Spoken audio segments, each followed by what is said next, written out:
placing food and water as your top barter and trade items is kind of dumb and is setting yourself up for failure. Ladies and gentlemen, Titan Preparedness, welcome back to the channel. Food and water is what we are discussing today as barter and trade items during an SHTF scenario. I know that I personally have watched many lists on top 10, top 20, top 100 barter and trade items during the SHTF. And on this list, you've got food, you've got water, you've got batteries, you've got smokes, you've got booze, you've got medication, you've got lights, you've got candles, batteries. Preppers, or people who make lists, will tell you that you need to stock up on these certain items so that you can trade them off one day after the world ends. You need to stock up on as much as you possibly can so you can trade it off to someone else for something else that you don't already have. But to me, placing food and water as your top barter and trade items is kind of dumb and is setting yourself up for failure. Let me explain. I don't need batteries to survive. I'm not an alcoholic, so I don't need booze to get me through. I don't need medication. If I have a headache, I don't necessarily need Advil. It's not going to kill me. I don't necessarily need firearms and ammunition. It depends on the scenario, of course. But I don't need it. I don't have to have it. But the two things on that list that I absolutely need to survive, to keep going, to move forward, to progress, to not lay down and die: food, water. Why on earth would you trade off the things that you absolutely have to have, and what are you going to be trading them for? You have to have food. Oh, you can survive 21 days without food. Have you tried it? Sure, people during the Holocaust ate very, very little. And then when they were given food, their bodies caved in on themselves and many of them died. Sure, people on deserted islands go 20 plus days without food. Absolutely. And we could all probably miss a few meals and do fine. But you're also the person that has to eat a snack before lunchtime because you are starving. Oh my gosh, your stomach is growling. You think you can really go 21 days without food? 21 productive days without food. Not 21 days of sitting on your couch, not 21 days of watching Netflix, but 21 days of being out in the field. 21 days of doing patrols, 21 days of running and gunning, 21 days of moving around a zombie horde or a marauder horde. Do you really think you can do that when you haven't eaten in 10 days, 15 days, 20 days? Very doubtful. And water, sure, you can survive 3 days without water as long as you're sitting still, as long as you're not sweating too much, as long as you're not climbing mountains, as long as it's not desert, as long as you're not sweating and the humidity is not too high. But you have to have these two items. And again, you could probably miss a couple of meals and be fine, right? Maybe cut your calories down and be fine. And maybe instead of a gallon, you do a bottle a day, and right, you can cut that in half. But you have to have them. You don't have to have ammunition. You don't have to have firearms. You don't have to have medication. You don't have to have smokes or alcohol or weed or pills or whatever your vice of choice is. You don't have to have batteries, but you have to have food and water or you're not going to make it. And so these lists that keep repeating, I'm bad about it too, because I basically repeated what Survival Dispatch was, right? And I said, okay, these are their top 10 items. What would I change? What would I trade? And food and water stayed in that list. But the more I got to thinking about it, what am I going to trade this food for? Now, I might trade it for other food. That would make sense, right? I could trade some pasta for the rabbit that some guy has down the road. That makes sense. Food for food. Am I going to trade this for medication? Not Advil, Tylenol, Aleve, ibuprofen, no. Maybe some Cipro, maybe some antibiotics that I have to have or I'm going to die. Maybe I could see that. But you see, I'm not going to trade this for shit that I don't need, or things that aren't going to last. If I trade this box of spaghetti for some batteries, those batteries are good till they go dead. They might be dead as soon as they're given to me. So I just traded one day's worth of food for some batteries that might last a day. You see, as preppers, we are preparing, right? We are getting ready for something to happen, whether that be a massive event that changes the course of American history, or whether that just be a power outage due to a snowstorm. We stock up, we stockpile, we grow gardens and can those vegetables. We have livestock on our property so we can maybe eat them one day. We have food sitting in our pantry ready for the power to go out, ready for something to happen. But all we are truly doing is delaying the inevitable, right? Because it doesn't matter how much food I stock up, it doesn't matter how much food I grow, it doesn't matter how many livestock animals that I have and I eat, eventually they will run out. Now, you can replace them with crops, you can replace them by birth rates, but eventually they're going to run out. Eventually there might come a point where all my birds die off, all my cans go bad, all the spaghetti goes bad on the pantry shelf, my house burns down, whatever the case is, right? And it all goes away. People are going to starve if something happens.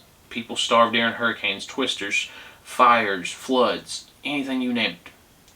Hyperinflation scenarios, right? People have been starving for 10 years down in Venezuela, so you stock up as much food as you possibly can because you are worried about that, or a Great Depression, or something lasting for a long period of time.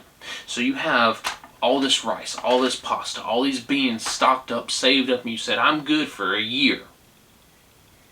And then you start trading it off. You go, ooh, something shiny, I need that. Ooh, a new gun, I need that. Ooh, I don't have this type of medication, let's trade. And your 1 year stock quickly starts dwindling down. Because the people who weren't prepared, they want your food. And they want you to trade it off for something shiny over here. Because that's the only thing they have to trade. They want you to trade off your food for their booze because they don't drink. They just had it from their wedding. So you start trading off your food and water, you're basically giving it away for shiny gadgets and gizmos and cool trinkets and toys and all this other shit you don't need.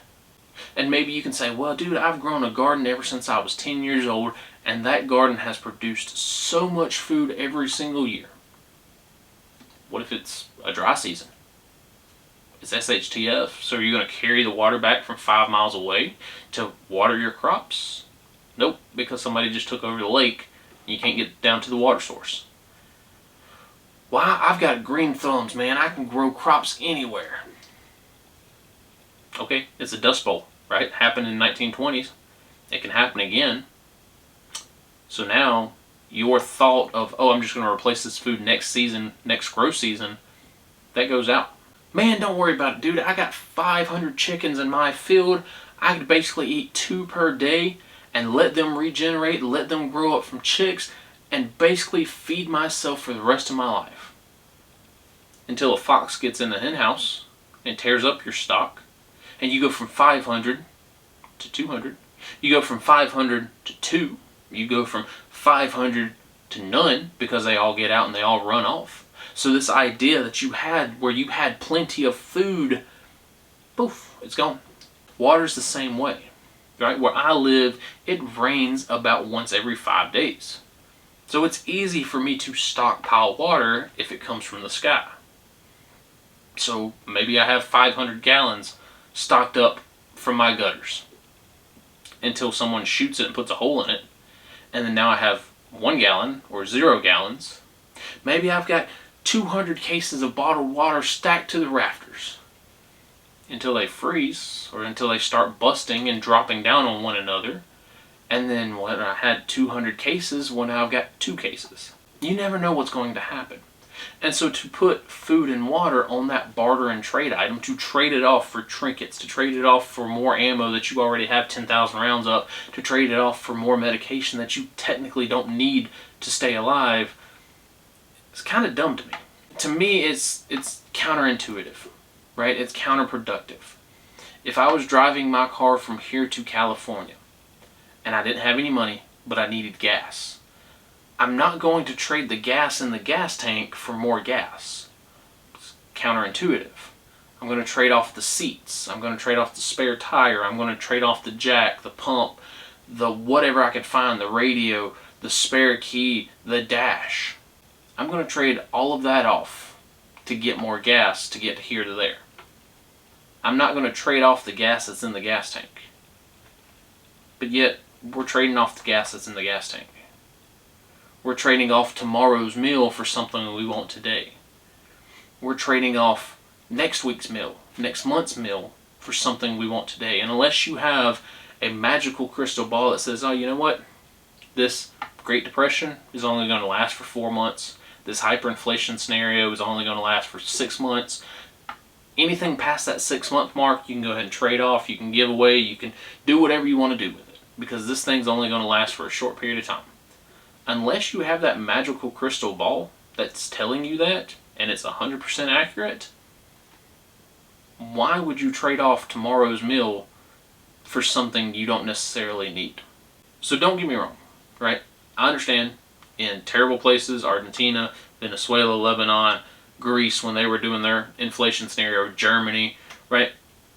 People were willing to steal for their next meal. People were willing to kill for their next meal. People are doing it today. So I get that desperate people are going to trade away their life savings, their stocks of silver and gold, for some food, for some water. They're going to trade off grandpa's old shotgun for some food and water because they didn't prepare any, because they don't have any. I get it. And if you can get a great deal from it, maybe it's worth it. But also understand, every single time you trade food, every single time you trade water, you're dwindling your stocks. And maybe next time you can replace them, right? Maybe next time your garden grows perfectly and you recan everything. Maybe next time it rains you collect 1,000 more gallons. But maybe the time after that you can't. All we are doing is delaying the inevitable. We are delaying ourselves from starving to death. We are delaying ourselves from thirsting to death. Don't give away things that you need. Don't trade off the things that you actually physically need for things that you don't need. Now, if you need it, again, Cipro, antibiotics because your little kid's going to die, fine, fair. But to trade it off for grandpa's old shotgun because you got 5 of them already in the closet, sounds kind of counterintuitive, kind of dumb. To trade it off for some new shiny batteries that you don't even know if they work, when you've got rechargeable batteries already, or when you've got lights, solar lights that don't even take those batteries. Be smart when it comes to barter and trade. Obviously we are not in an SHTF scenario now, but many countries already are. Just be smart about what you're trading off. Don't trade off the things that you need, you have to have, for things that you want and you don't have to have. If you've been in one of these situations, right? Like the Modern Survivalist, or like the Soko, whatever his name is, the guy that wrote that awesome story about being in a war-torn country. If you've been in one of these situations, let me know if you traded off for food and water. Did you have enough food and water? What did you trade for them? Was it worth the trade? Did you regret that trade later on going, I'm going to starve tomorrow because I wanted this shiny thing? Or was it worth it? If you've never been in one of these situations, hey, don't feel bad, neither have I. Let me know what you're willing to trade for your food and water. How much pasta, how much rice, how much beans are you going to give away for a set of batteries? If I say, 5 pounds for this AA set, is it going to be a good trade? You're going to try to talk me down. If I say, I need 100 pounds of rice for grandpa's old shotgun, is that too much? Do you have that amount stocked up? Or are you running on 2 and 3 pound bags? Let me know down below. That's all I got for today's video. Again, this is to make you think. It's going to ruffle some feathers. Oh well. That's all I got. T2 out.